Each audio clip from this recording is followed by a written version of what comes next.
My sheep listen to my voice, says the Lord. I know them, and they follow me.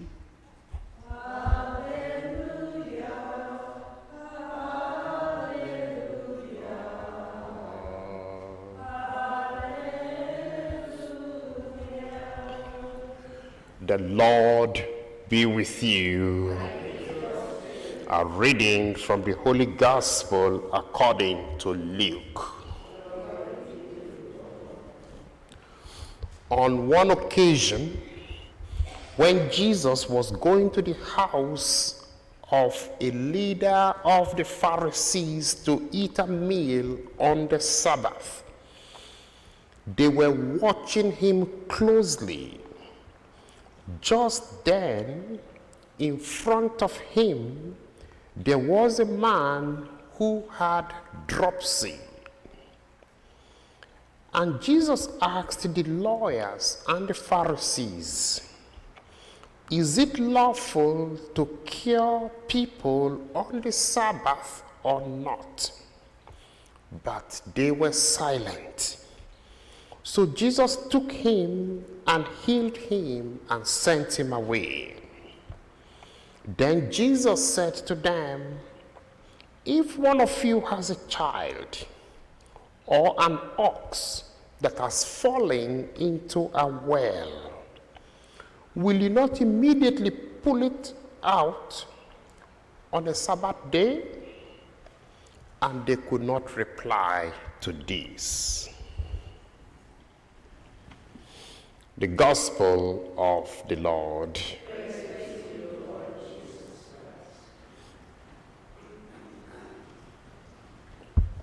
Christ. Our Gospel reading today centers on the interpretation of commandment number 3. Remember to keep the Sabbath day holy. Our text today helps us to understand how Jesus interpreted that commandment, number 3. What the commandment says is, remember to keep the Sabbath day holy. But the Pharisees interpreted to keeping the Sabbath day holy to mean that one cannot do any kind of work on the Sabbath day. And so Jesus confronted them. He says Jesus was going to the house of a leader of the Pharisees. And there were scribes and there were other Pharisees there. And as he was going, then they said, the text says, then in front of him came a man who had swellings all over his body. Now, when we do Bible study, the interpretation that we give to this verse of Luke chapter 14, verse 2, is that the man was planted there to trap Jesus, whether he was going to violate the Sabbath law of not doing work on the Sabbath.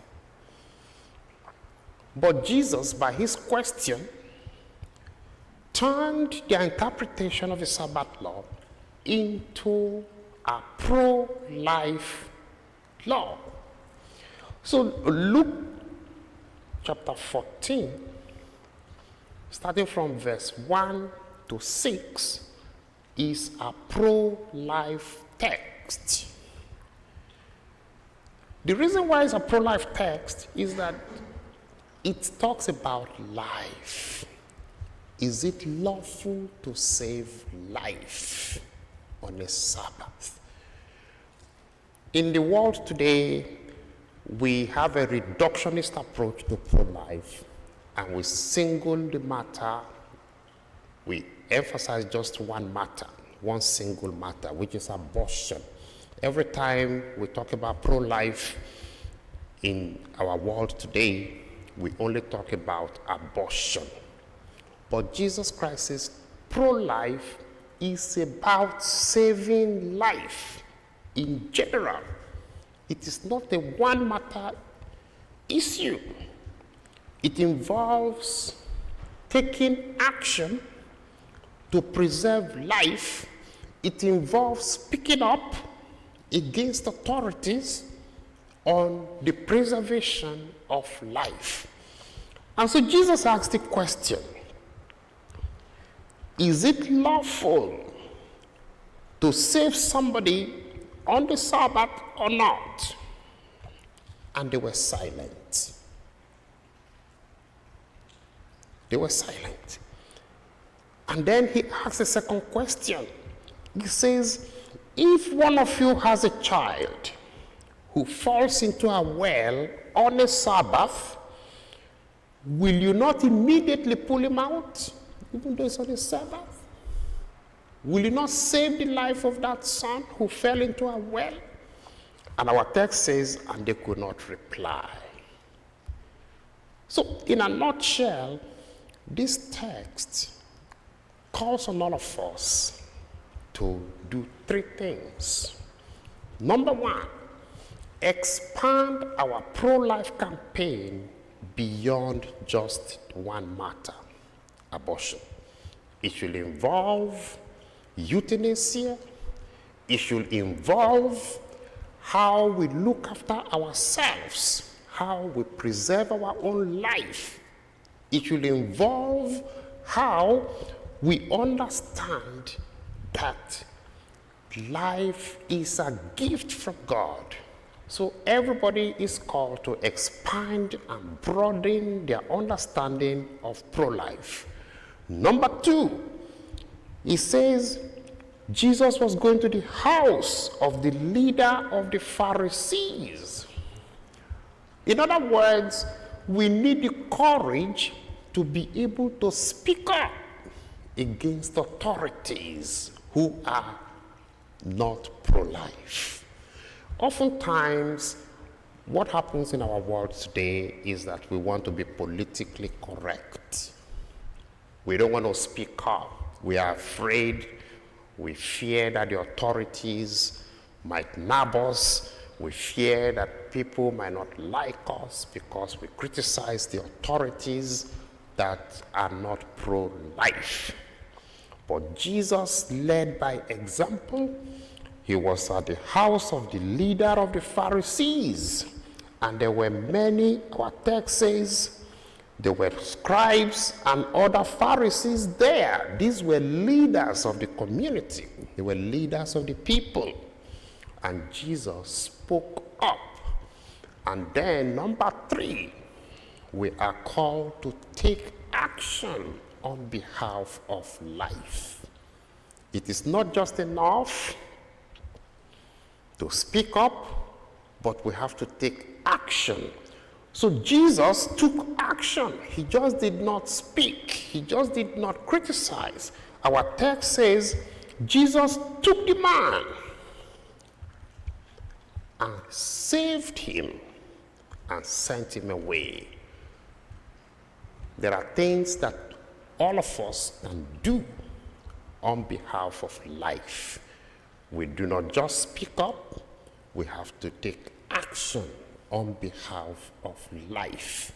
You know, life, I was reading one philosopher about life, you know, a French philosopher. You know, he was called Henry Bergson. Henry Bergson was the propounder of a theory called élan vital in French, élan vital.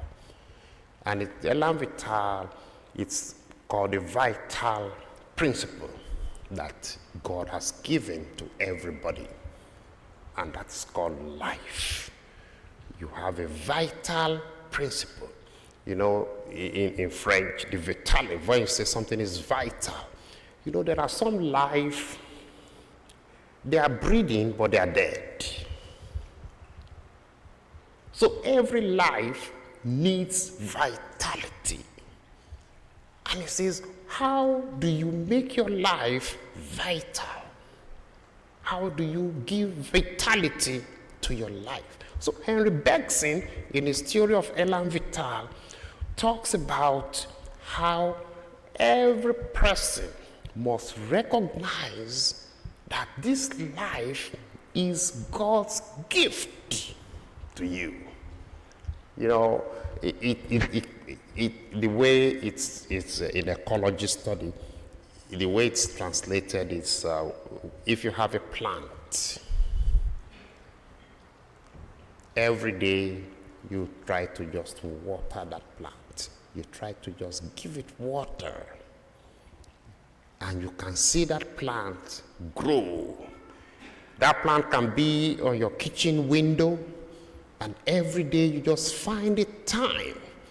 And so he says, if you can find a time to give that flower water every day, he says, why can't you give life vitality? And he says, that is why God gave us life, and he wants us to grow it. He wants us to make it vital.